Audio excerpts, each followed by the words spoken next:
Hey there, today I'll be sharing my creative process when it comes to composing and creating a drawing. For reference, we'll be using this 2001 A Space Odyssey drawing I did. First, for these large-scale drawings, it's important to get the aspect ratio right. So make sure to measure the dimensions of the image you're using, apply that to your paper, and cut it appropriately. I left a little wiggle room on top, but I couldn't go any farther than 4 feet in length because that's as far as my table goes.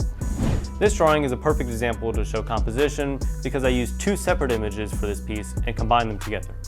The main image I used was the scene with the desert landscape, the monkeys, and the monolith, and then I also sketched in the spacemen on the moon from another scene of the movie. I could really position them wherever I wanted, so I tried to even out the amount of spacemen and monkeys along with spacing out the positions around the monolith. Once it's all sketched out, all the hard work is done, and the piece is basically now like one big coloring page. These markers are Prismacolors, and I love them. I really appreciate the variety of colors they give you in the set. There's even a silver metallic marker which I used for the spaceman suits. It's actually pretty cool. Although these markers run out really quick when doing these bigger drawings. The black fat tip marker you see me using is of a pair that I bought off of Amazon called Zayar Metal Pro Permanent Markers.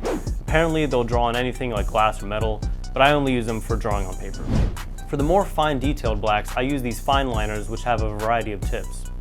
I like using the chisel one especially, which is what I use for the space guys and the monkeys. Next comes the colored pencils for shading and detail.